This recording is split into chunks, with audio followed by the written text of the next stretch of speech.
Haleluya. Shalom Bapak Ibu. Kita bersyukur kepada Tuhan. Shalom semua Bapak Ibu yang ada di rumah yang menyaksikan acara ibadah pagi hari ini melalui media elektronik ataupun live streaming. Saya percaya kita semua akan mengalami lawatan Tuhan yang sama. Sebab Tuhan yang kita sembah, Tuhan Yesus, tidak pernah dibatasi tempat dan waktu, tapi Dia Tuhan selalu hadir di tengah-tengah perkumpulan orang-orang benar, di tengah-tengah hati yang haus lapar, di tengah-tengah setiap orang yang percaya kepadanya. Itu sebabnya pagi hari ini saya percaya semua kita yang ada di tempat ini, yang ada di rumah, di mana saja pun yang sedang mempersiapkan medianya dan menyaksikan acara ibadah melalui streaming, pagi hari ini akan diberkati Tuhan dan akan dijamah dan dilawat oleh Tuhan. Oleh sebab itu Bapak Ibu sudah dikasih oleh Tuhan, mari kita akan mulai ibadah kita pada pagi hari ini. Kita akan berdoa dan kita akan mendengar sangkakala.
menghiasi kita dengan anugerah yang ajaib.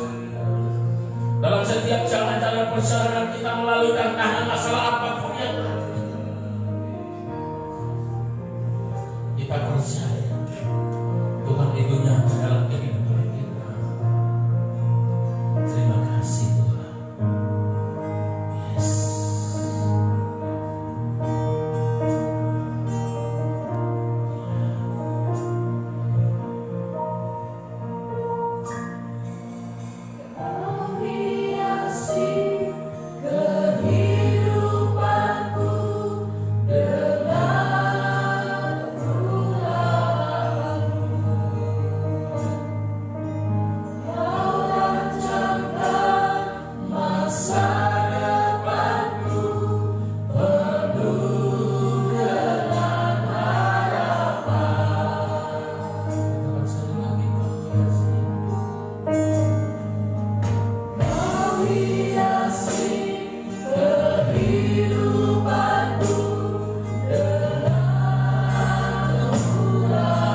Hallelujah.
semua berkat kemurahan-Mu.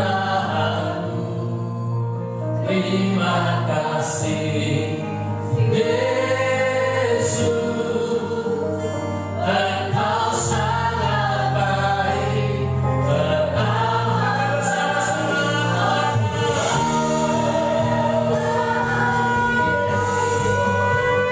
Semuanya karena kasih-Mu, aku hidup hari ini. Semua berkat kemurahan. Terima kasih Yesus, Engkau sangat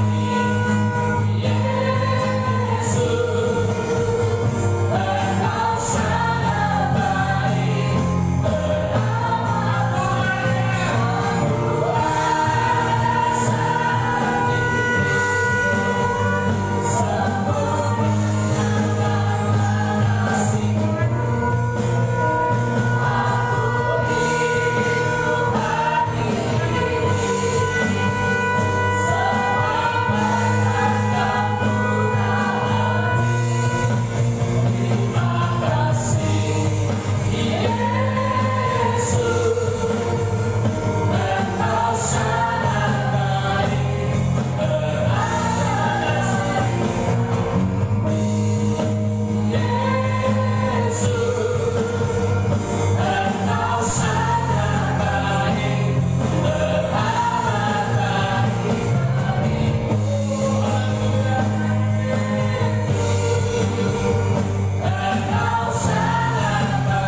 terima kasih Roh Kudus, terima kasih Tuhan Yesus, Engkau sungguh baik, sangat baik atas hidup kami. Sekali lagi kami mengatakan kepada-Mu Tuhan, kalau saat ini kami ada semuanya oleh karena kasih-Mu. Kalau hari ini kami masih hidup Tuhan, semuanya oleh karena anugerah Tuhan. Di tengah-tengah situasi yang sedang terjadi di kota, di bangsa, bahkan di seluruh dunia, kalau saat ini kami masih Tuhan berikan kesempatan hidup, ini adalah hanya karena kasih dan anugerah-Mu atas kehidupan kami. Pagi hari ini Tuhan, kami mau membuka hati, kami mau persembahkan hidup kami kepada Tuhan, kami mau memuji Tuhan, kami mau bersorak-sorai, karena kami percaya Tuhan hadir di tempat ini. Engkau layak disanjung, Engkau layak ditinggikan, Engkau layak dielu-elukan oleh setiap kami. Terima kasih Bapa di surga, terima kasih Tuhan, terpujilah nama Tuhan. Dalam nama Yesus kami berdoa, haleluya, amin. Aku berikan sorak-sorai bagi Tuhan, haleluya. Oh Bapak Ibu pemirsa yang ada di rumah, berikan sorak-sorai, berikan tepuk tangan bagi Tuhan. Kita akan puji Tuhan, katakan bersama-sama, besar Tuhan, haleluya. Tuhan baik, Tuhan dahsyat. Terima kasih.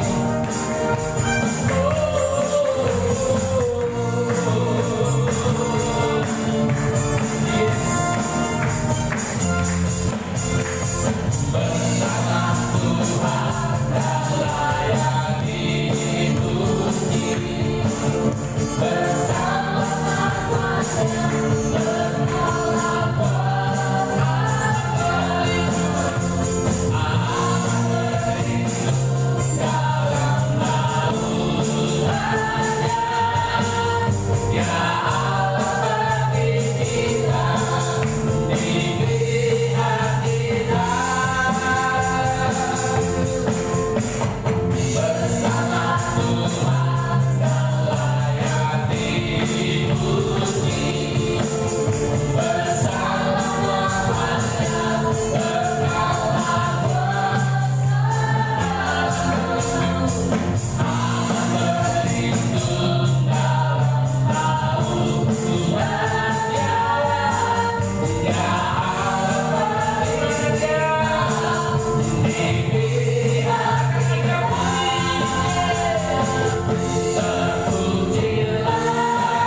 terus menuntun dan memimpin kehidupan. Situasi boleh kacau, keadaan boleh tidak menentu, tapi orang-orang percaya, orang-orang yang dipilih dan ditentukan oleh Tuhan akan terus aman dalam lindungan Tuhan. Kita nyanyikan pujiannya. Kita akan menyembah Tuhan tersebut akan dengan firman Tuhan.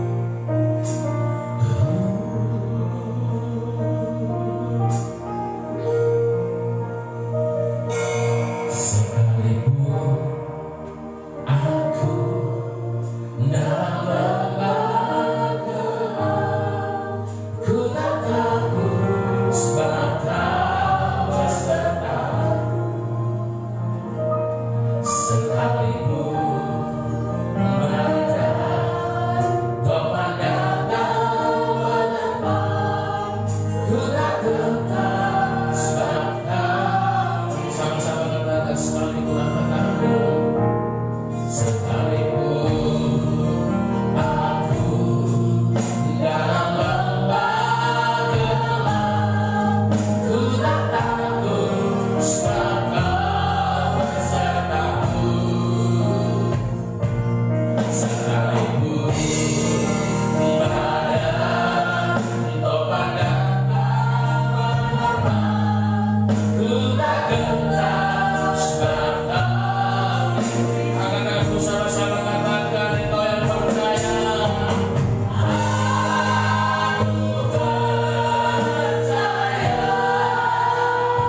biarlah kami menjadi pendengar dan pelaku firman itu. Firman itu termaterai di dalam lubuk hati kami, dan firman itu mengubahkan seluruh cakrawala kehidupan kami. Roh Kudus berkaryalah, berbicaralah. Kuduslah Tuhan di dalam kehidupan kami. Kuduslah firman-Mu bagi kami. Di dalam nama Yesus Kristus yang hidup, kami sambut firman-Mu. Haleluya, semua yang percaya kita katakan amin. Kita melihat bagi Tuhan. Haleluya, haleluya. Salam. Bapak Ibu yang di rumah yang mengikuti live streaming, salam buat kita semua. Saya berdoa Tuhan akan menolong kita dan memberkati kita, dan kuasanya turun atas kita. Haleluya, haleluya. Pada pagi hari ini, biarlah Tuhan menolong kita. Kalau nanti saudara lihat saya tiba-tiba duduk, itu bukan karena apa-apa, karena saya memang perutnya kurang sehat, tapi saya berdoa saya sudah sarapan tadi. Tuhan memberi kekuatan. Haleluya. Kita akan mengalami Tuhan pagi hari ini, kuasa Tuhan hari ini, khususnya saya secara pribadi. Haleluya. Karena saya salah makan kemarin, jadi begitu habis puasa saya salah makan. Biarlah Tuhan menolong kita. Amin. Haleluya. Saya senang bersama dengan saudara yang streaming pagi hari ini. Biarlah Tuhan memberkati kita. Kuasa Tuhan nyata dalam kehidupan kita. Amin. Saudara-saudara, khususnya sidang jemaat Tuhan yang ada di rumah, saran saya minta kepada saudara belajar ibadah sampai habis. Saya memperhatikan di hari Kamis, saudara begitu selesai firman, saudara langsung tutup HP dan kabur dari peredaran. Itu tidak sopan. Padahal ibadah kita ibadah yang paling singkat, tidak seperti biasanya seperti saudara di gereja. Jadi saudara, saya minta belajar tertib seperti di hadapan Tuhan. Saya minta kepada saudara, karena hari-hari ini adalah hari-hari persiapan di mana umat Tuhan, engkau sebagai jemaat, engkau sebagai hamba-hamba Tuhan, engkau harus sadar betul engkau butuh Tuhan, engkau perlu Tuhan dalam hidupmu, dalam keluargamu. Jangan sampai sesuatu terjadi baru engkau menangis. Tidak boleh. Hormati Tuhan. Bersihkan hatimu dari semua sampah-sampah rohani setiap hari. Jangan sampai ada kebencian, kepahitan, iri hati. Karena firman Tuhan berkata, jagalah hatimu dengan segala kewaspadaan, karena dari situ terpancar kehidupan. Bagaimana terpancar kehidupan? Dari wajahmu, dari perkataanmu, dari perbuatanmu. Kalau engkau penuh dengan sampah, tidak mungkin. Jadi oleh sebab itu Bapak Ibu, jaga hatimu di akhir zaman ini. Jaga pandangan matamu, jaga telingamu, jaga mulutmu, jaga seluruh kehidupanmu di hadapan Tuhan. Karena tiba-tiba kalau Tuhan datang bersama malaikat-malaikatnya di awan-awan, saya tanya dirimu, pasti terangkatkah engkau? Kalau engkau ragu-ragu, benahi sikap hatinya. Kalau Tuhan tiba-tiba di awan-awan bersama para malaikatnya datang menjemput mempelai perempuannya, yaitu gereja Tuhan, pastikah engkau ikut terangkat bersama dia di awan-awan? Pastikah anak-anakmu terangkat bersama dia di awan-awan? Pastikah keluargamu terangkat bersama dia di awan-awan? Tanya dirimu. Lalu jangan mengasihi diri sendiri, tersinggung sedikit, marah, tidak diperhatikan, tidak ditelepon, engkau marah-marah, tersinggung, kayak kanak-kanakan. Sebagai jemaat Tuhan engkau kayak kanak-kanakan. Engkau tidak punya bagian dalam kerajaan Allah. Selama ini khotbah-khotbah saya mengajar, harus bisa mengobati diri sendiri. Itu artinya dewasa. Kalau anak kita umur 2 tahun, 3 tahun itu lari di depan rumah, jatuh dia berdarah, nangis, panggil mami papinya. Tetapi kalau dia sudah 17 tahun, 20 tahun, dia tidak akan pernah melakukan itu. Dia bisa mengobati dirinya sendiri. Seperti itulah sebenarnya jemaat Tuhan di tempat ini secara rohani. Engkau hidup di dalam roh kebenaran, membangun manusia roh setiap hari, hidup di dalam firman-Nya setiap hari. Tuhan menguji batin, Tuhan melihat hati. Berjaga-jaga, ini akhir zaman. Selama perjumpaan saya bersama dengan Tuhan beberapa hari kemarin, hanya saya merasa Tuhan berbicara kepada saya yang mempersiapkan umat yang lain. Karena kita tidak tahu kapan waktunya Dia akan datang. Dan Roh Kudus berbicara banyak kepada saya supaya kita hidup di dalam roh. Oleh sebab itu saya berbicara mengenai Roh Kudus pada pagi hari ini. Dan minggu-minggu selanjutnya, selama kita beribadah training, maka kita akan berbicara tentang Roh Kudus. Hari Kamis juga mengenai Roh Kudus. Karena kalau engkau sudah kehilangan meterai daripada Roh Kudus itu, engkau tidak mengerjakan keselamatanmu dengan takut dan gentar di hadapan Tuhan, tidak ada harapan. Berarti tanpa Roh Kudus kau ibadah, tanpa Roh Kudus engkau berseru kepada nama Tuhan, ibadahmu rutinitas, ibadahmu agamawi, tidak ada artinya. Firman Tuhan berkata Matius 15, percuma mereka beribadah, hanya mulut mereka yang berseru, namun hati mereka menjauh daripada kata Tuhan. Jangan sampai Tuhan mendapati itu terjadi dari gereja Tuhan. Tapi pastikan engkau yang ada di gereja menguasai hati pikirannya. Kalau saya bertanya beberapa bulan yang lalu, ketika kita beribadah seperti ini, di mana engkau ada? Engkau sering jawab, aku ada di gereja. Padahal bukan itu maksud saya dan maksud Tuhan. Di mana engkau ada? Engkau sebenarnya harus menjawab di dalam doa. Karena di dalam hadirat Tuhan itu ada di dalam doa. Karena nanti juga ketika kita berjumpa dengan Tuhan itu di dalam doa dan praise and worship. Kalau di dalam ibadah seperti ini engkau tidak latih dirimu untuk menguasai hatimu, menguasai pikiranmu, terfokus kepada Tuhan, makanya kapan engkau bisa menguasai hatimu hidup di dalam doa, pikiranmu hidup di dalam doa. Oleh sebab itu, sementara Anda duduk di rumah, di ruang tamu, saya tidak berharap engkau ada di kamar. Kalau engkau ada di kamar, cepat pindah ke ruang tamu. Kalau engkau duduk di rumah, sedang mendengarkan firman, engkau tidak sembarang duduk, tetapi engkau duduk dalam hadirat Tuhan. Karena Tuhan juga ada di sana.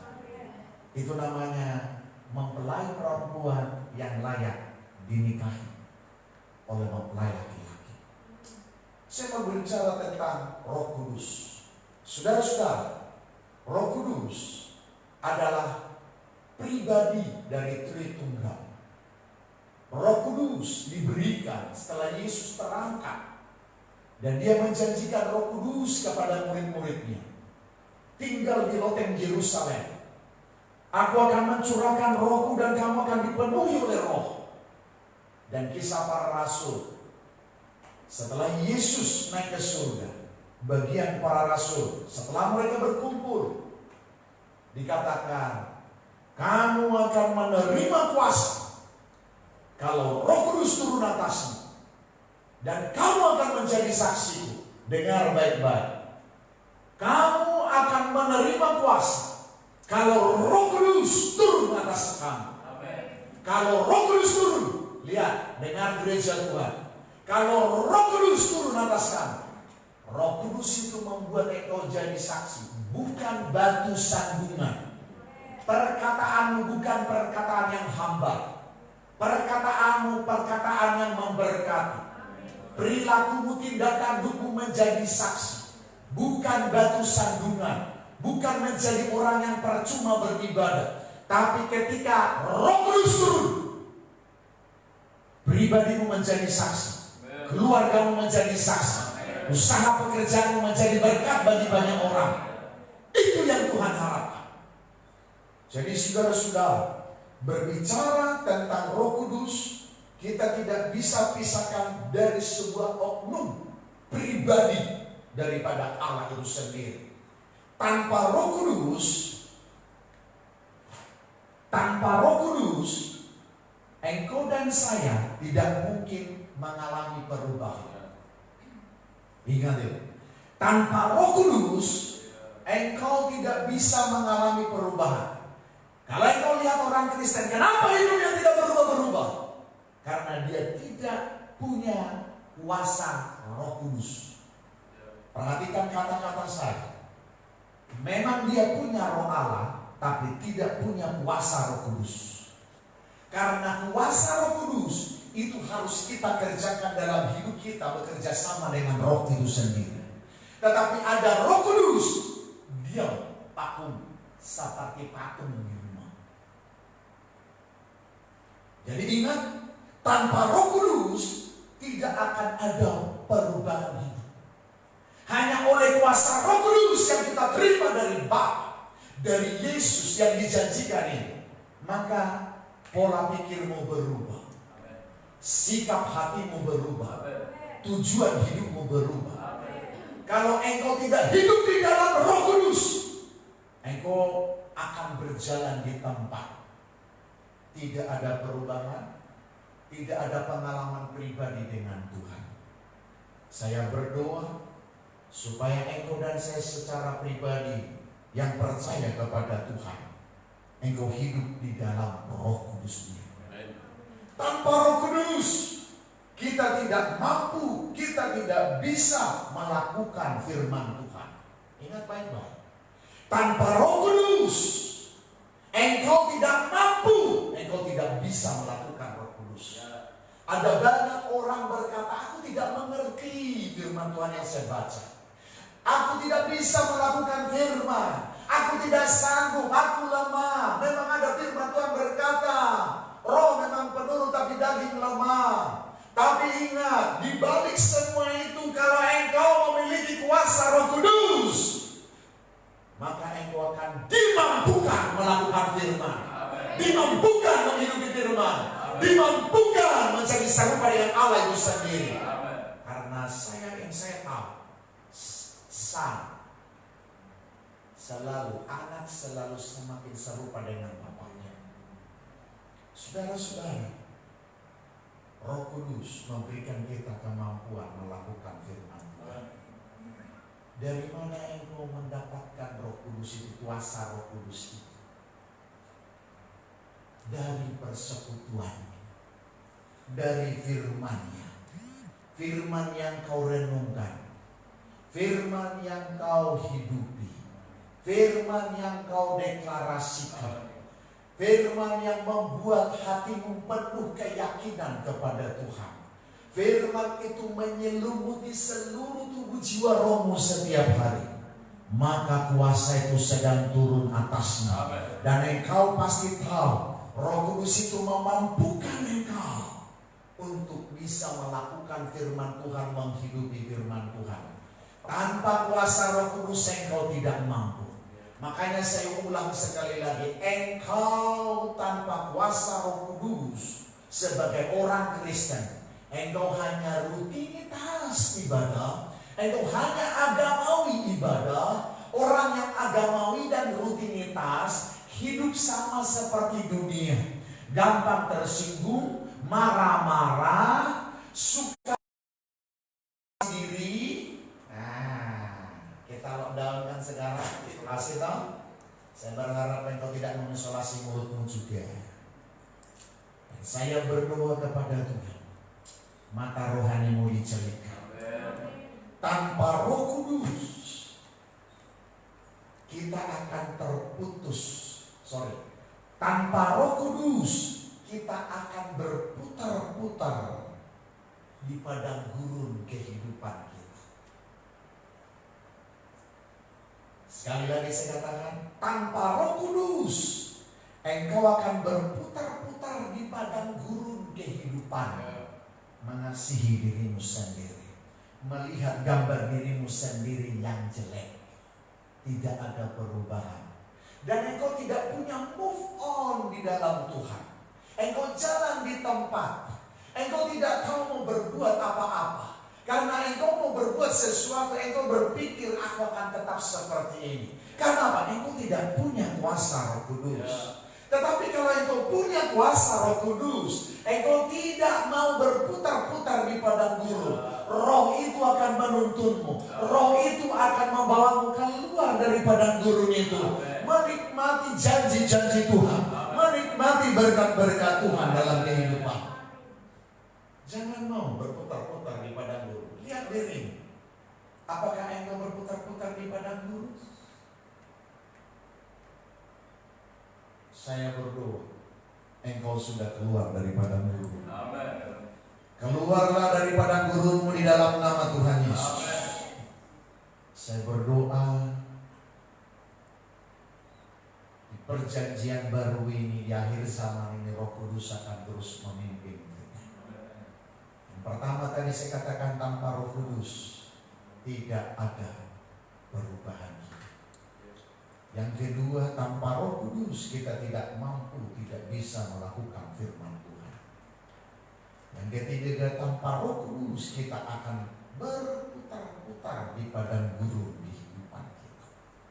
Saudara-saudara, lepaskan dirimu dari semua roh agamawi, rutinitas tanpa perubahan hidup. Tapi biarlah hatimu melekat kepada Tuhan, mengalami Tuhan secara pribadi. Haleluya, haleluya. Saudara-saudara yang dikasihi oleh Tuhan, dimanapun Anda berada pada pagi hari ini, saya minta kepada Bapa hadiratnya ada bersama dengan saudara. Kalau saya tanya pagi hari ini kepada saudara, Anda ada berada di mana? Jangan jawab engkau ada di rumah. Tetapi ketika saya bertanya di mana engkau ada hari ini, engkau harus menjawab, aku ada di dalam doa bersama dengan Tuhan. Itu tandanya engkau menguasai hatimu, menguasai pikiran, menguasai seluruh keberadaan tertuju kepada Tuhan. Hadiratnya itu yang membebaskanmu, melepaskanmu, menyembuhkanmu. Apapun penyakitmu, seperti apapun keadaanmu, hadiratnya itu. Ketika engkau rasakan hadiratnya, sementara engkau duduk memuji menyembah Tuhan, sementara engkau mendengar firman, kata-kata firman, kata-kata khotbah ini, ketika saya berkata-kata seperti nubuatan, seperti nasihat, seperti teguran, engkau harus terima dengan hati yang tulus. Yang pertama, Roh Kudus sebagai tanda zaman baru. Roh Kudus dinubuatkan, dijanjikan kepada orang percaya, itu merupakan sebagai tanda zaman baru. Haleluya. Berarti kita tidak lagi dikuasai di bawah otoritas oleh hukum Taurat. Karena selama di dalam perjanjian lama bangsa Israel ada di bawah hukum dan peraturan. Dari 10 hukum Taurat menjadi 613 hukum dan peraturan. Satu pun tidak ada yang bisa mereka lakukan. Tetapi Roh Kudus dinubuatkan, Roh Kudus dijanjikan. Ketika Roh Kudus dicurahkan dalam kehidupan kita, Roh Kudus dicurahkan kepada gerejanya, Roh Kudus itu sebagai tanda zaman baru buat kita.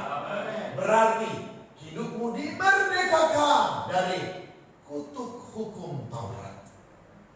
Hidupmu dibebaskan dari peraturan-peraturan aturannya dan hukumnya sekarang hanya dua.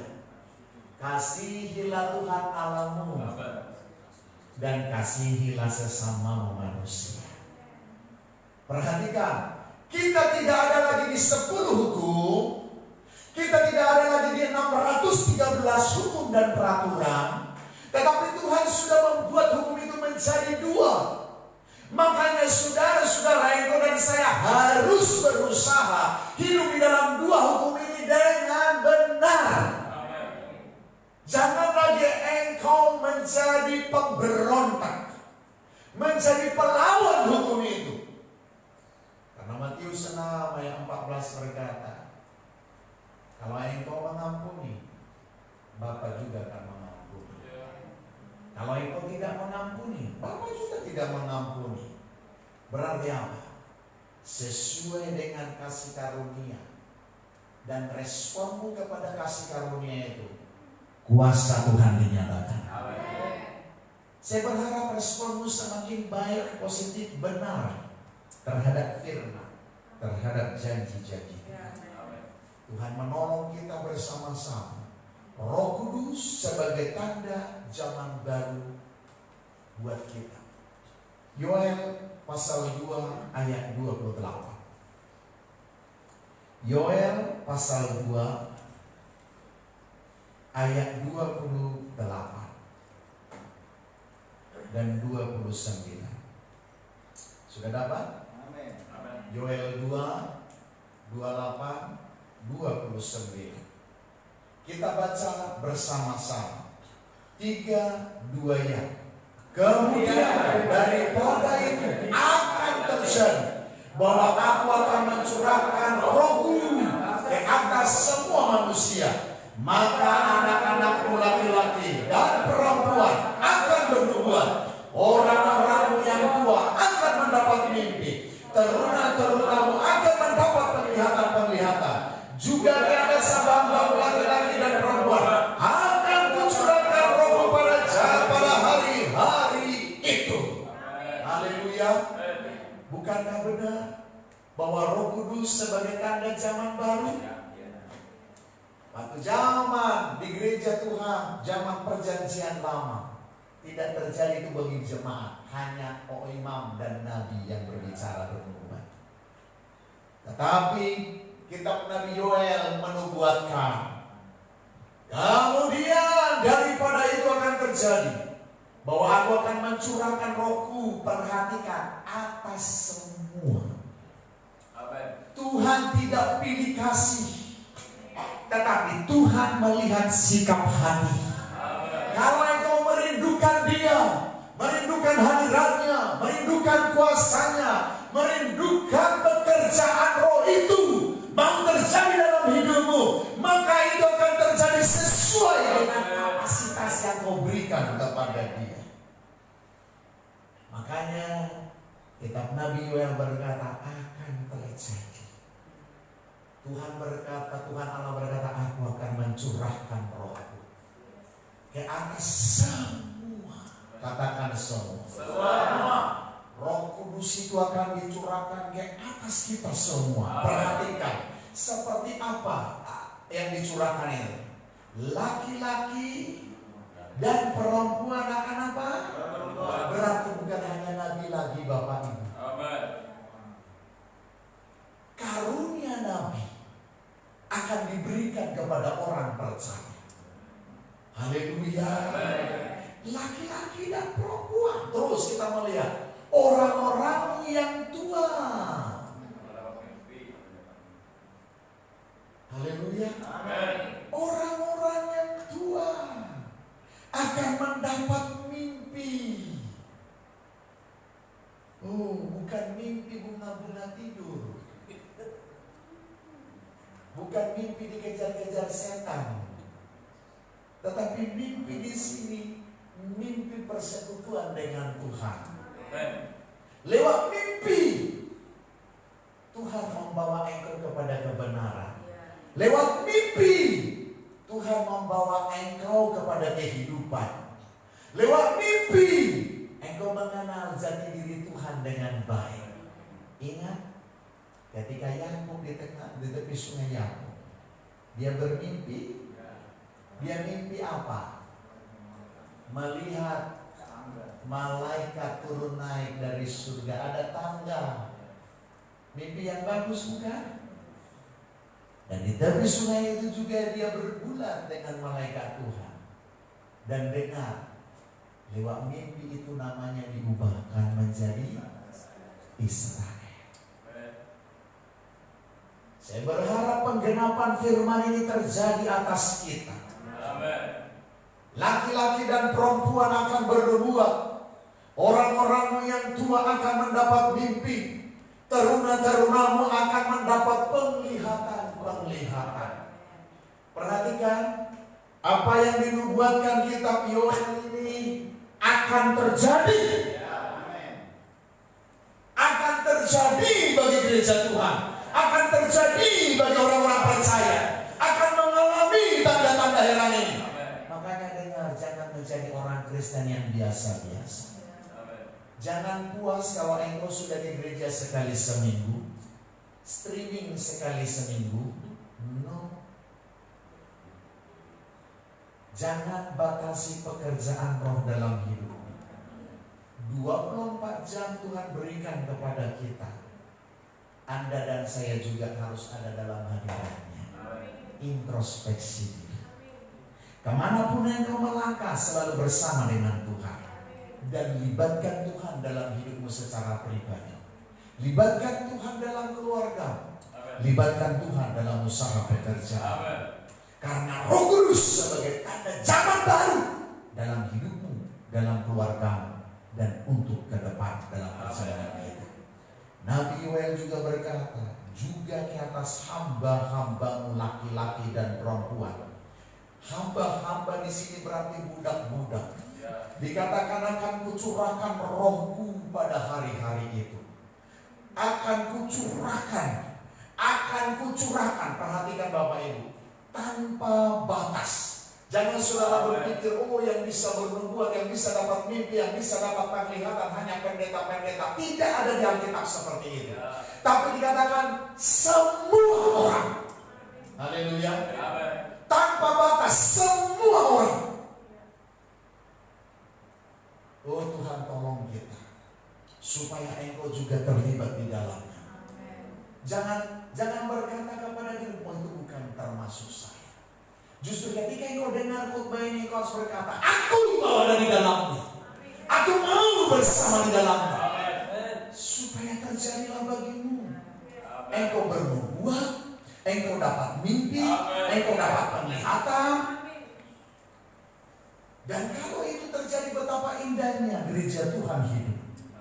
Betapa indahnya di mana engkau tinggal. Ada manifestasi roh, ada manifestasi kuasa terjadi lewat kehidupan. Oh, haleluya. Roh Kudus sebagai tanda zaman baru. Yang kedua kita perhatikan, Roh Kudus Tuhan itu sudah dijanjikan kepada kita. Siapa yang menjanjikan? Yesus. Kalau tadi dinubuatkan oleh kitab Yoel, sebenarnya ada beberapa ayat, tapi saya hanya menjaga waktu saja. Nah, kita baca kitab Yoel. Saudara, kalau dinubuatkan dan sudah penggenapan terjadi, sudah terjadi. Sekarang bukan hanya terjadi, tapi dijanjikan oleh Tuhan Yesus. Karena yang membaptis kita bukan manusia. Yohanes hanya membaptis dengan air sebagai tanda pertobatan. Berarti dasar dibaptis Roh Kudus. Yang membaptis Roh Kudus siapa? Tuhan Yesus. Betul? Yang mencurahkan roh itu siapa? Setelah naik ke surga, bukan? Dia mencurahkan rohnya. Nah, saudara-saudara, berarti dasar untuk kita dibaptis Roh Kudus harus melewati apa? Pertobatan. Amin. Kalau engkau tidak bertobat, engkau tidak bisa mengalami baptisan roh dan tidak bisa dipimpin oleh roh. Saudara-saudara, janji Tuhan Roh Kudus sebagai tanda zaman itu dijanjikan. Perhatikan ya, dijanjikan. Yohanes 14. Kita lihat Yohanes 14. Ayat 16. Yohanes 14 ayat 16 17. Kita baca bersama-sama 3, 2 ya. Aku akan minta kepada Bapa dan Ia akan memberikan kepadamu seorang penolong yang lain, supaya Ia menyertai kamu, yaitu Roh kebenaran. Dunia tidak dapat menerima Dia, sebab dunia tidak melihat Dia dan tidak mengenal Dia. Tetapi kamu mengenal Dia, sebab Ia menyertai kamu dan akan Dia di dalam kamu. Haleluya. Inilah Roh kebenaran, Roh Kudus, Roh penolong yang dijanjikan oleh Tuhan kepada kita. Dikatakan kepada kita, Ia akan memberikan kepadamu seorang penolong yang lain. Itu siapa? Roh Kudus. Roh Kudus. Perhatikan, kalau penolong itu yaitu Roh Kudus yang diberikan kepada kita sebagai gereja Tuhan, dikatakan Ia akan menyertai kamu sampai tahun depan. Sampai selama-lamanya. Haleluya. Amen. Jaminan daripada Roh Kudus itu yang diberikan kepada kita, jaminan kekekalan. Amen. Makanya kalau engkau dan saya hidup di dalam keterbatasan, ada Roh Kudus yang membuat engkau tidak terbatas. Jangan katakan aku ini bodoh. Jangan kutuki diri. Ada Roh Kudus yang membuat engkau menjadi pintar. Amen.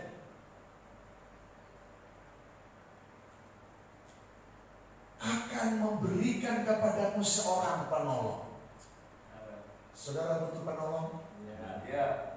Atau engkau menganggap dirimu sendiri hebat, kuat? Di tengah-tengah dunia yang jahat ini, di tengah-tengah dunia yang gelap ini, kita butuh penolong. Amen.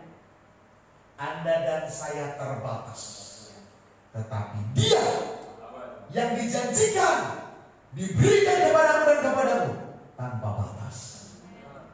Berarti kita sangat ketergantungan sebenarnya kepada Dia.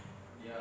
Harus ketergantungan, karena janjinya menyertai selama-lama Ya. tanpa batas. Roh kebenaran itu, perhatikan, Roh Kudus itu, dunia tidak dapat menerima Dia karena berpikir yang penting aku ibadah, yang penting aku jadi orang Kristen, yang penting aku tahu. Perhatikan, banyak orang Kristen hanya tahu Tuhan, Ya. tapi tidak mengenal Tuhan. Ya. Ada banyak orang Kristen beribadah, tapi tanpa pengalaman pribadi bersama dengan Tuhan. Sia-sia kekristenannya. Sia-sia kekristenannya. Tuhan tidak mau engkau hanya tahu. Setiap orang Kristen saya percaya dia berdoa, Bapa kami yang di surga. Berarti Bapa dan anak hanya harus punya persekutuan, harus punya keintiman, harus punya pengalaman pribadi. Kalau saya tanya anak saya, kalau saudara bertanya kepada anak saya, pengalaman apa yang paling indah bersama dengan bapakmu? Mereka akan bercerita kepada Anda pengalaman ketika dia mengerjai saya di kamar. Dan kalau saudara tanya lagi kepada dia, mana hal saya? Pengalaman buruk apa yang kau alami dengan bapak? Mereka akan jawab, dipukul, diusir-usir. Dan mereka bilang, mentang-mentang pendeta pengusir setan juga usir-usir anaknya. Loh, kalau anaknya dirasuk setan diusir. Dan itu pengalaman mereka dengan bapaknya. Nah, saudara juga sebagai orang Kristen, apa pengalamanmu dengan Tuhan? Kalau engkau tidak punya pengalaman pribadi dengan Tuhan, jangan sebut dirimu Kristen. pribadi bersama yang Tuhan, jangan sebut dirimu Kristen. Engkau hanya Kristen rutinitas dan agama yang tidak dikehendaki oleh Tuhan. Bibirmu memuliakan Dia, namun hatimu jauh. Padahal hati kita ini sebenarnya loh,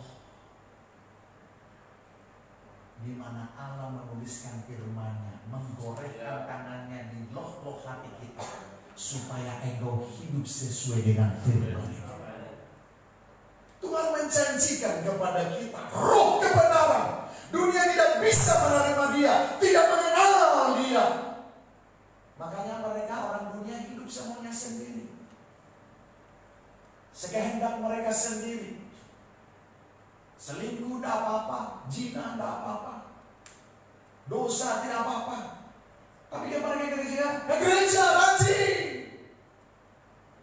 Pendeta-pendeta jarang mengkhotbahkan dosa, jarang berkhotbah tentang pertobatan, kelahiran baru. Pendeta-pendeta sudah banyak berkhotbah tentang prosperity, kemakmuran. Engkau akan diberkati, beri maka engkau akan diberi. Padahal Roh Kudus tidak dorong mereka memberi. Engkau dorong-dorong. Itu yang disebut pendeta suluk, goyang betisnya. Baca ayat 25-26 Matius 14. Yohanes 14, 25-26, 3-2 ya. Semuanya itu kukatakan kepadamu selama aku berada bersama-sama dengan kamu. Tetapi penghibur yaitu Roh Kudus yang akan diutus oleh Bapa dalam namaku, Dia akan mengajarkan segala sesuatu kepadamu dan akan mengingatkan akan semua yang telah kukatakan kepadamu. Roh Kudus itu yang diberikan oleh Tuhan kepada kita. Itu Roh Kudus itu mengajar kita. Dia mengajar engkau kepada semua kebenaran. Dia mengajar engkau untuk keluar dari dunia yang jahat ini, supaya hidup dalam perkenanan Tuhan. Roh Kudus itu mengingatkan engkau akan semua firman, janji-janji Tuhan. Sehingga ketika engkau ada dalam masalah, ketika engkau ada dalam persoalan, Roh Kudus itu mengingatkan janji itu, dan engkau tidak terjepit dalam persoalan, tapi keluar dari persoalan. Itulah pekerjaan Dia. Haleluya. Roh Kudus ini memberikan kita kemampuan. Kalau engkau butuh penolong, maka setiap hari engkau bersama dengan Roh Kudus. Kau selalu berkata, engkaulah kekuatanku, engkaulah sumber hikmatku, engkaulah sumber keberhasilanku. Hanya oleh dengan kuasa Roh Kudus. Roh Kudus sebagai tanda zaman baru akan memimpin kita, membawa kita kepada seluruh kehendak Tuhan. Amin. Matius pasal 3. Matius pasal 3 ayat 10 dan 11. Matius pasal 3 ayat 10 dan 11. Kita baca bersama-sama 3-2 ya. Kapak sudah tersedia pada pohon, dan setiap pohon yang tidak menghasilkan buah yang baik pasti dibakar dan dibuat dalam api. Aku membaptiskan dengan air sebagai tanda pertobatan, tetapi Ia yang akan datang kemudian daripadaku lebih berkuasa daripadaku, dan aku tidak layak melepaskan kasutnya. Ia akan membaptis kamu dengan Roh Kudus. Saudara-saudara, ketika engkau dengar khotbah ini, engkau tidak mau berubah. Firman Tuhan berkata, engkau tidak mau berubah, engkau tetap kepada keadaanmu, agamamu, rutinitas. Tuhan berkata, kapak sudah tersedia ke akar. Setiap pohon yang tidak menghasilkan buah pasti ditebang dan dibuang ke dalam api. Sekalipun engkau berkata, tapi aku Kristen. Ya, Matius 7 ayat 22-23, aku tidak kenal engkau, kata Tuhan. Kenapa Kudus, kuasa Roh Kudus dalam hidup. Engkau hidup tetap dengan tabiat-tabiat kebiasaan. Tapi Tuhan berkata, aku membaptis kamu dengan Yohanes berkata, aku membaptis kamu dengan air sebagai tanda pertobatan. Tetapi Yohanes berkata, ia membaptis kamu dengan Roh Kudus dan dengan api. Bukan dengan api ya Pak ya. Amin. Karena api Roh Kudus itu tidak membiarkan kedaginganmu dikuasai oleh dosa. Amin. Ketika engkau punya api Roh Kudus, setiap muncul kemarahanmu, api Roh Kudus membakar. Timbul keinginan-keinginan dosa, api Roh Kudus membakar. Amin. Mulai engkau menyimpang dari jalan kebenaran, api Roh Kudus meluruskan. Dahsyat, dahsyat, dahsyat. Amin. Roh Kudus membaptis kita dengan api. Biarlah semua kita semakin hari dikuduskan. Pikiran kita dikuduskan. Seluruh hidup kita dikuduskan. Tidak pernah sama lagi. Diubahkan dari sehari ke sehari oleh kuasa Roh itu. Jangan sampai engkau salah satu pohon yang tidak berbuah ini hasilkan buah. Yaitu buah apa? Buah pertobatan, buah Roh Kudus, buah pelayanan. Harus tiga-tiga ini ada di dalam hidupmu. Yang kedua, Roh Kudus adalah jaminan kepastian. Roh Kudus adalah jaminan kepastian. Kata jaminan, kalau saudara transaksi secara duniawi ada jaminan, ada perlu jaminan, betul ya? Jaminannya bisa BPKB, jaminannya bisa sertifikat, bisa enggak jaminannya uang kertas 2.000 perak? Biasanya jaminannya yang mahal, dong. Betul? Ya. Betul? Nah, Roh Kudus adalah jaminan kepastian. Loh, pribadi Roh Kudus itu menjadi jaminan. Amin. Kalau mau hidup di dalam Roh, kalau mau hidup di dalam firman, kalau mau hidup dalam kebenaran, ada jaminan kekekalan. Bukan jaminan hanya setahun, 2 tahun, tapi Ya, amin. dijamin hidupmu waktu di dunia, dijamin hidupmu di akhirat. Oh, haleluya. Roma 8:9. Roma 8 ayat 9. Roma 8 ayat yang ke-9. Roma 8, 9 sampai 11. Sudah dapat?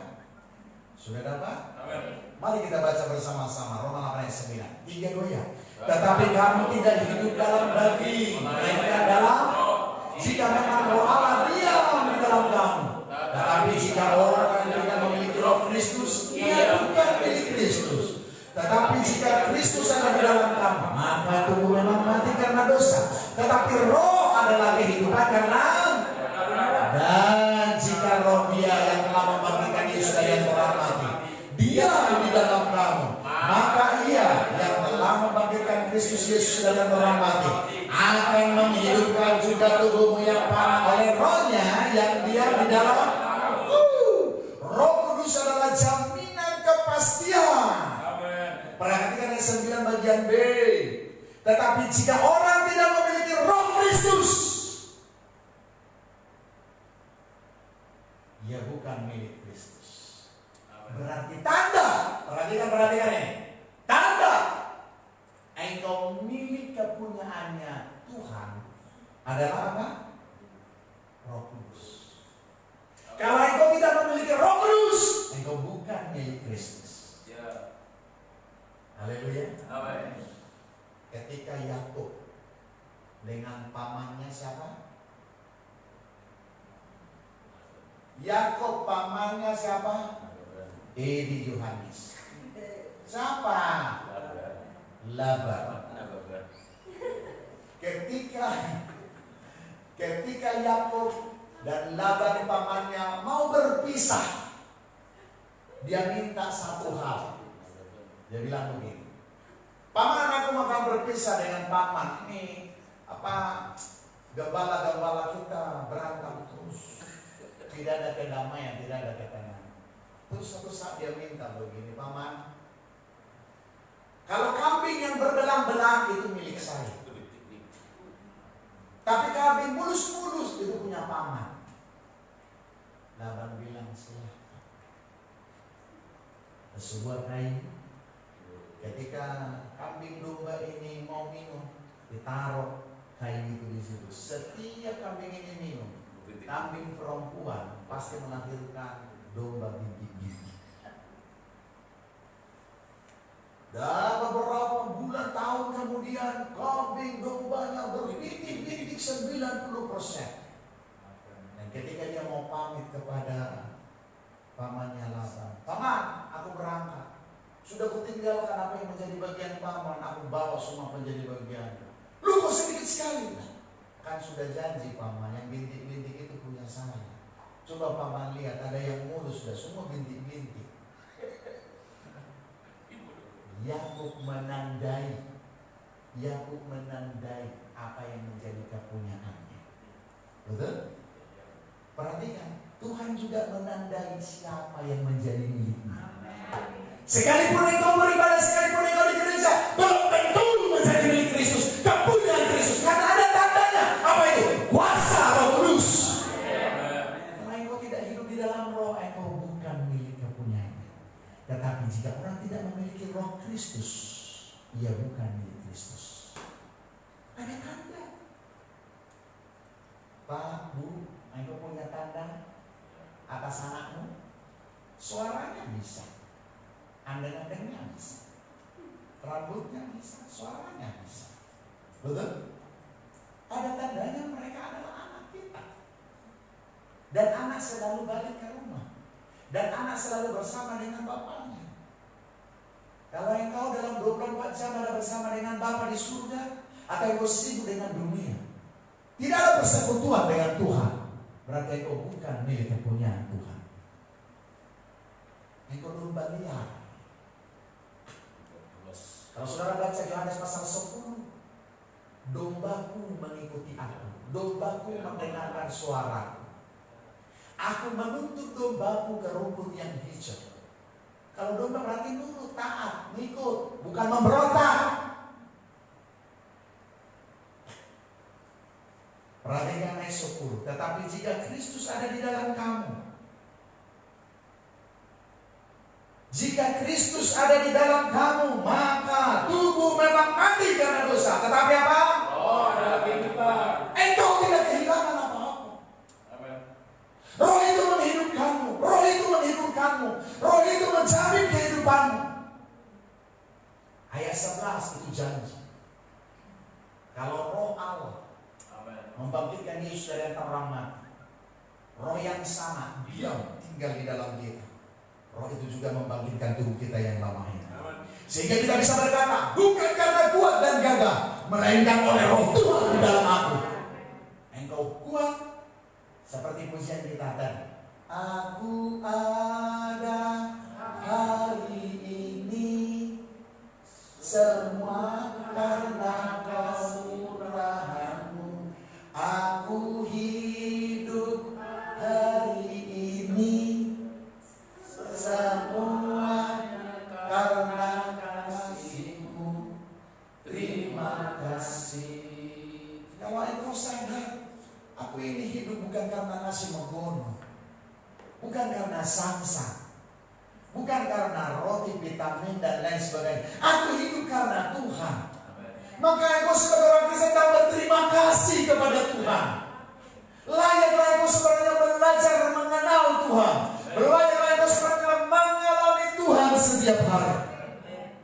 Kalau ada Rohnya di dalam, Roh itu akan membangkitkan tubuhnya engkau. Roh itu akan menyembuhkan engkau. Roh itu akan menghidupkan engkau kembali. Efesus 1:14. Efesus 1:14. Efesus 1 ayat 14 kita baca bersama-sama. 3, 2, ya.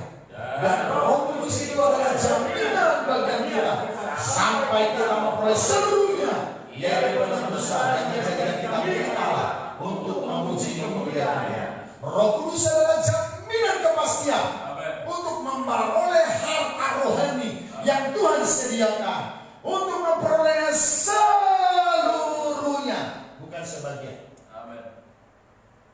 Yaitu penebusan kita. Betapa bangganya kita punya Yesus. Amin. Dia memberikan jaminan, yaitu Roh Kudus-Nya, untuk memperoleh seluruh. 2 Korintus 1. 2 Korintus pasal 1. 2 Korintus 1 21-22. 2 Korintus 1 21-22. Kita baca bersama-sama. 3, 2, ya. Sebab Dia yang telah menyatukan kami bersama-sama dengan kamu di dalam Kristus adalah Allah yang telah mengurapi, memeteraikan tanda miliknya atas kita, dan yang memberikan Roh Kudus di dalam hati kita sebagai jaminan dari semua yang telah disediakan. Haleluya. Memeteraikan. Sekarang ini tanda meterai tidak begitu berharga. Meterai 6.000. Sebuah perjanjian dengan Pak Manurung dengan meterai 6.000. Tidak bisa Pak Manurung untuk saya. Tapi meterai Roh Kudus sebagai tanda. Perhatikan. Kalau engkau dibaptis oleh Roh, kalau engkau hidup oleh Roh, engkau sudah mempunyai meterai. Amin. Bukan, jangan hanya ada Roh Kudus. Ketika Tuhan menciptakan kita di perut ibu kita, Tuhan memberi kehidupan, bukan? Apa kehidupan? Roh. Berarti kita punya roh semua dong. Ya. Tetapi ini beda. Disebut meterai. Engkau termeterai di dalam Roh Kudus, menjadi milik kepunyaan Tuhan kalau engkau hidup di dalam Roh. Kalau manifestasi Roh Kudus, karunia Roh Kudus ada padamu. Ya. Makanya saya katakan jangan puas hanya jadi orang Kristen. Meterai itu bisa lepas. Loh, Paulus berkata kerjakan keselamatanmu dengan takut dan karena Yesus sudah mengerjakan bagiannya kepada kita, engkau juga harus mengerjakan bagianmu di dalam Tuhan. Jangan sampai engkau berkata nanti, aku sudah rajin di gereja, aku sudah beribadah, kenapa aku masuk neraka? Tuhan akan jawab, tidak ada meterainya, tidak ada tandanya. 5 gadis bodoh, 5 gadis bijak itu sama-sama menanti, sama-sama punya obor. Siapa yang dibawa? Hanya perempuan bisa. Lo kenapa yang dibawa yang bodoh itu? Karena mereka tidak punya Roh Kudus. Ini berbicara Roh Kudus bukan? Ya. Tidak hidup di dalam Roh, hidup dalam kedagingan, asal-asalan beribadah, asal-asalan menunggu Tuhan. Tuhan berkata, aku tidak kenal kamu, betul? Ketika mereka berdoa, Tuhan buka pintu. Tuhan berkata, siapa kamu? Aku tidak kenal. Akan terjadi kemudian hari antara orang Kristen seperti itu. Loh, perpuluhanku gede loh. Puluhan juta. Sumbanganku ratusan juta. Kenapa Tuhan aku tidak diterima? Tuhan bilang, aku tidak kenal kamu karena aku punya meterai. Meterai itu jaga. Meterai itu jaminan. Meterai tanda miliknya atas kita dan memberikan Roh Kudus dalam hati kita sebagai jaminan. Jangan sampai kehilangan meterai itu. Hiduplah di dalam Roh. Hiduplah dalam karunia-karunia. Amin. Maka engkau sudah dimeteraikan. Paham, Bu? ini pun kita, di hutan pun kita, Tuhan datang. Bahkan dia akan dari sana. Amin. Tidak harus di gereja. Karena yang ada tanda meterai itulah yang diangkat oleh Tuhan. Amin. Kalau engkau dan keluargamu tidak ada tanda meterainya Roh Kudus, engkau bukan milik Tuhan. Tinggal bersama antikristus. Makanya jangan main-main dengan pekerjaan Roh Kudus. Ya. Efesus 4:30. Efesus 4 ayat 30.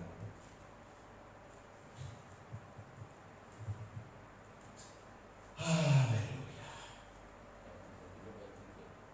Efesus 4:30, 3:2 ya.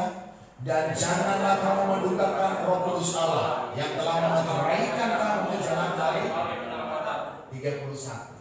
Segala kepahitan, kegeraman, kemarahan, pertikaian, dan fitnah hendaklah dibuang dari antara kamu. Demikian pula segala. Kalau engkau sudah hidup di dalam meterai Roh Kudus, maka jangan dukakan dia dengan 31. Ya. Dabiat burukmu masih tetap melekat, tidak punya perubahan hidup. Engkau mendukakan dia. Kalau engkau sudah menerima tanda meterai Roh Kudus, karena antikristus punya tanda meterai enggak? Ya. Apa? 6. Dan itu sedang dikerjakan.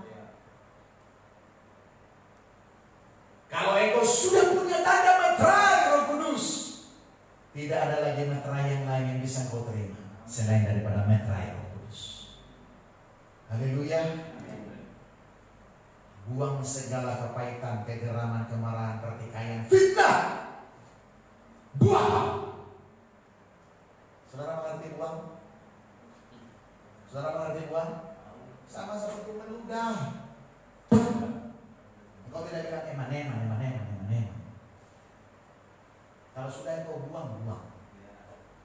Ayat terakhir, Galatia 5:24. Galatia 5 ayat 24. Galatia 5:24, 3:2 ya. Barang siapa menjadi milik Kristus Yesus, ia telah menyelipkan daging dengan segala hawa nafsu dan keinginannya.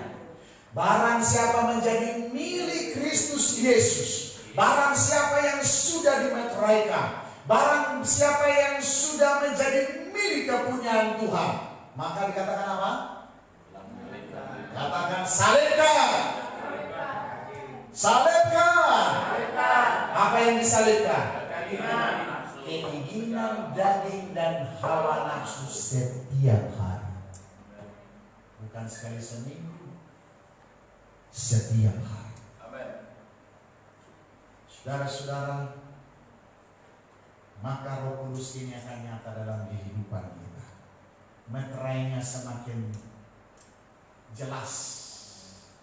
Roh Kudus sebagai tanda zaman baru. Yang kedua, Roh Kudus adalah jaminan kepastian buat kita. Berarti hidupmu harus ada kepastian. Kalau hidupmu belum ada kepastian, Anda perlu bertobat. Hiduplah di dalam Roh. Mari kita bangkit berdiri bersama-sama di hadapan Tuhan. Kita serahkan hidup kita. Biar kasih karunia Tuhan melingkupi kita. Hanya Tuhan yang sanggup menolong kita. Hanya Roh Kudus yang memberikan kekuatan kepada kita. Haleluya. Mari kita undang masuk Roh Kudus dalam hati kita. Katakan mari masuk, mari masuk. Masuk hatiku, ya Tuhan. Undang dia masuk, undang masuk Roh Kudus dalam hatimu. Haleluya.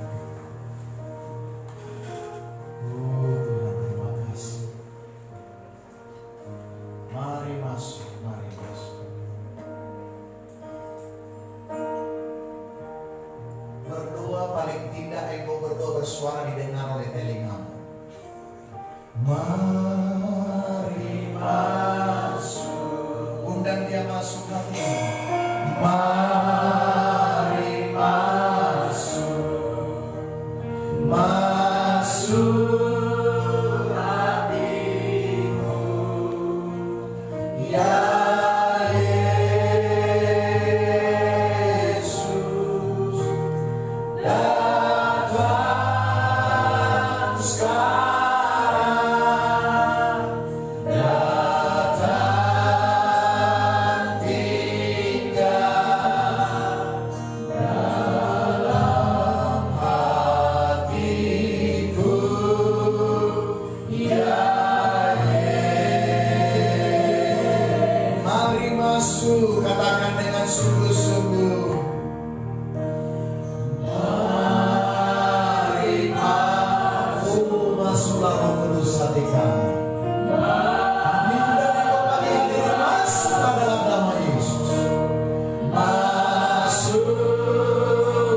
menyaksikan siaran ini, mereka sedang sakit. Sakit di bagian kepala, sakit di bagian kepala, sakit di bagian leher, sakit di bagian dada, sakit di bagian perut, sakit di bagian kaki, sakit penyakit di tulang, sakit penyakit di darah, sakit penyakit di persendian, sakit penyakit di bagian mata, keluar dalam nama Yesus. Kami lepaskan roh kesembuhan dalam bersama. Yang sakit jadilah sembuh. Engkau sembuh. Tubuhmu adalah baik Allah. Tubuhmu bukan tempat penyakit. Jadilah sembuh. Yang kena virus corona, jadilah sembuh. Terima kasih. Tuhan Yesus memberkati bangsa kami. Tuhan Yesus memberkati kota kami masing-masing. Lawatan Tuhan terjadi. Virus corona berlalu dari Pekalongan. Virus corona berlalu dari Indonesia. Indonesia penuh kemuliaan Tuhan. Bapak Presiden, Kabinet Menterinya Tuhan memberkati. Para gubernur, wali kota, bupati, camat, lurah, Tuhan memberkati mereka. Kuasa Tuhan melanda Indonesia. Kuasa Roh Kudus turun atas bangsa ini. Sabda memulihkan terjadilah. Firman yang kami dengar hari ini termaterai dalam kehidupan kami. Kuasa Tuhan di dalam hidup kami. Terima kasih Tuhan. Diberkatilah sidang jemaatmu yang hadir dan mendengarkan renungan pagi hari ini. Diberkatilah kesehatan mereka. Diberkatilah anak cucu mereka. Diberkatilah usaha pekerjaan tangan mereka. Diberkatilah keluar masuk mereka. Di dalam nama Yesus, kami tolak roh sakit penyakit. Kami tolak roh kecelakaan. Kami tolak roh mati muda. Kami tolak kuasa perdukunan. Kami tolak niat-niat orang jahat. Kami tolak roh sial bangkrut. Kami diberkati. Kami sehat. Kami kuat. Kami luar biasa. Bersama Yesus yang melakukan perkara besar. Setiap sidang jemaatmu yang memberi persembahan dan yang mengembalikan 1/10 milik Tuhan, tingkat-tingkat lagi terbukalah. Pintu-pintu berkat terbukalah. Dalam pelompapan lahan pengiri kami halu dalam nama Yesus. Turunlah kasih karunia Tuhan atas kami. Di dalam nama Tuhan Yesus, mari angkat tanganmu kepada Tuhan. Gereja Tuhan, terimalah anugerah dari Allah Bapa. Kasih karunia dari Yesus Kristus turun menaungi kita. Persekutuan dari Roh Kudus akan memimpin, mengajar dan menggenapkan janjinya atas kita. Berkat ini kita terima di dalam nama Bapa, Putra dan Roh Kudusnya. Haleluya. Kiranya